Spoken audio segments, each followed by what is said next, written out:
दीपक educational academy आपका स्वागत है।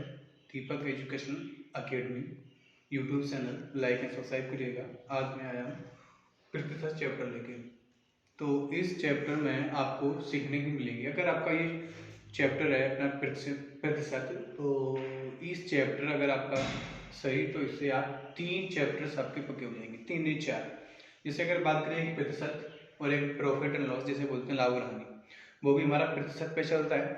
और उसके बाद अगर हम बात करें अपनी चक्रवृद्धि ब्याज या कंपाउंड इंटरेस्ट और एक एसआई जिसे बोलते हैं साधारण ब्याज, तो ये जो 4 चैप्टर्स हैं वो हमारे इस पे प्रतिशत चैप्टर है तो कंप्लीट हो जाएंगे। तो प्रतिशत जब हम निकालना, आप लोगों को सिखाऊंगा जीरो से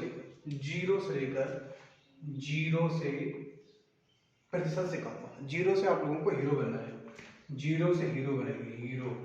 तो कहने का मतलब ये है, आज हमारा जो चैप्टर है वो हम जीरो से स्टार्ट करेंगे। अच्छा, जो प्रतिशत है या प्रॉफिट एंड लॉस है, तो ये 100% पे हम काम करेंगे। हमारे पास 100% पर अगर कोई पूछता है कि लाभ और हानि में हमारी 20% प्रॉफिट हुआ, 20% प्रॉफिट मतलब लाभ हुआ, क्या हुआ? लाभ। तो हम 100 पे ही लाभ निकालेंगे।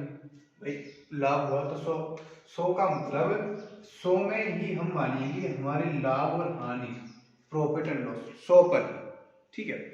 जैसे अगर हमारे पास कोई वस्तु हमने ली, उस पर 20% का लाभ हो गया बेचने पर। कोई हमने वस्तु खरीदी फिर हमने बेची तो उस पर 20% का लाभ हो गया, तो हम 100 पर ही उसका क्या करेंगे, प्रॉफिट जैसे लाभ निकाल देंगे, प्रतिशत निकाल देंगे। 100 पे हमें 20% का लाभ हो गया तो भाई 120 हो गया। 100 पे भाई 20% अगर लाभ होता है तो हमारा 120 हो गया।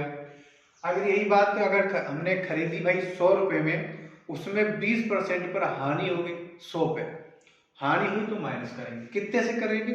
100 से करना है। 100 से हानि कर दी, 100 से 20% हानि की तो कितना गया? 80%। ठीक है, तो 100% हानि हो गई हमारी। 100 पे लाभ होगा तो 100 पे ऐड करेंगे, अगर हानि होगी तो हम उसको घटाएंगे। बस ये तो हमें अगर सीखना है। अगर हम बात करें अब प्रतिशत चैप्टर की बात चल रही है, प्रतिशत चैप्टर की बात चल रही है, तो जैसे ये हमारा चिन्ह होता है परसेंटेज का, ये तो इसके बराबर अगर 1/100 माने, 1/100 भाई दिखाई दे रहा होगा आप लोगों को, 1/100 परसेंट के अनुसार 1/100। तो आपसे अगर पूछ दे कि 10% का प्रतिशत ज्ञात कीजिए, 10 का प्रतिशत ज्ञात कीजिए, तो हम कैसे ज्ञात करेंगे? भाई हमें पता है कि परसेंटेज बराबर 1/100 होता है, तो जहां पर परसेंटेज है वहां पर हम क्या करेंगे, 1 मल्टीप्लाई बटे, तो हमें पता है कि इसकी जगह हमें रखना है परसेंटेज बराबर 1/100 रखना है। तो 1/100 रखेंगे तो 0 से 0 कट गया, तो ये हमारा बच गया 1/10। अगर हम बात करते हैं, हमारा 4 विकल्प आ जाते हैं, उसमें अगर 1/10 है तो टिक कर देंगे, ये भी सही है। अगर अच्छा उसमें अगर पॉइंट में दिया होता है तो हम 100 जो 10 होता है उसको 1 से डिवाइड कर देंगे, बोले तो भाग दे देंगे।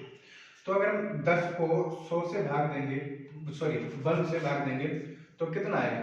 भाई कुछ बच्चों को डिवाइड ही नहीं आता है तो आप सीखिएगा।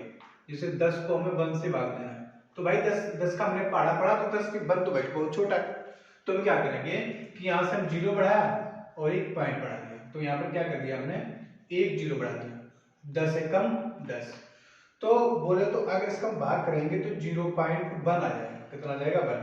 अच्छा, ये अगर पॉइंट में हमारा दिया है तो हमारा आंसर पक्का है, कोई दिक्कत ही नहीं है।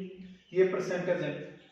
अच्छा, ये तो साधारण सवाल है। अगर हम थोड़ी बात और करें इसी में कि परसेंटेज चलता है कैसे, हमारा आगे कैसे चलता है, तो उसकी बात करें भाई, इससे आप जब तक प्रैक्टिस नहीं करेंगे तो आपको लगाना भी नहीं आएगा। और ये कोई ज्यादा कठिन भी कारण नहीं है। जैसे हमारी परीक्षाओं में कंपटीशन भी पूछ लेता है, कंपटीशन छोड़ो, हमारा 6 से लेकर 7th में भी 8 में भी ये प्रतिशत है, लाभ हानि है, चक्रवृद्धि ब्याज है, साधारण ब्याज है, वर्गमूल है, घनमूल है, रेशियो वगैरह, जैसे समानुपात, अनुपात वगैरह, ये सब आते हैं। और यही चीजें हमारी पूछी जाती है कंपटीशन में। अगर हमारी नीचे से जड़ अगर मजबूत होती है तो अभी मैथ से कोई डरना ही नहीं है, हुआ नहीं है। जैसे आप छोटी क्लासों में 6 या 7 8 9 में तो चलो हमारा गणित चेंज होता है, लेकिन 8 तक जो होता है वो बहुत ही अच्छा होता है मैथ। अगर कंपटीशन के क्षेत्र में अगर जाना चाहते हैं तो 8 7 और 6 की जो मैथ होती है आपको अच्छी तरीके से आती है, तो बस मैथ की तो तैयारी नहीं करनी है। तो भाई अगर इसी पर हम 20% का बताएं, 20% का, तो भाई 20% का कितना हो जाएगा हमें पता है, परसेंटेज बराबर 1/100 होता है, 20 पंजे 100, तो भाई ये आ गया 1/5 आ गया। ये भाई ये हमारा जैसे आ गया 1/5 ऑप्शन में है तो सही कर दिया, नहीं है तो क्या करेंगे, वही बात करेंगे, 0.2, इसका आंसर आ जाएगा 0.2।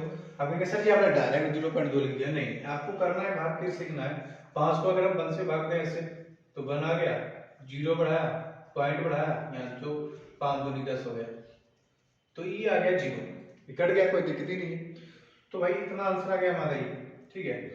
अब भाई जो जिससे मेरी लॉन्ग वीडियो हो जाती है तो वो थोड़ी दिक्कत करती है जाने पे यूट्यूब पे, तो उसके कारण मैं थोड़ी छोटी छोटी वीडियो भी बनाता हूँ और जिससे व्यूज़ और लाइक और सब्सक्राइब बढ़े। लेकिन आप लोग सपोर्ट कीजिएगा मेरे चैनल को, लाइक एंड सब्सक्राइब करिएगा, शेयर करिएगा, और आपको जितना हमें लाइक सब्सक्राइब मिलेगा मैं उतना ही अच्छा आपको रिजल्ट पहुंचाऊंगा, ठीक है, कोई दिक्कत नहीं है। और आप इतना सीखें कि पहले मैं परसेंटेज आपसे मुलाकात करवाइए, इसका परसेंटेज होता क्या है, हमें 100 में परसेंटेज याद करना है। अभी दूसरी क्लास में हम छोटे छोटे सवाल आपके सामने लेकर चलेंगे, छोटे छोटे सवाल हैं, तो इसमें एक बड़ा मास भी आपको सीखना मिलेगा परसेंटेज में, तो छोटे छोटे सवाल सीखेंगे। तो लेकिन भाई मेरी क्लास को लाइक और सब्सक्राइब जरूर कीजिएगा और शेयर भी करिएगा। धन्यवाद, यूट्यूब पे बने रहिएगा। अभी थोड़ी देर के बाद फिर से आप मिलेंगे दूसरी क्लास में।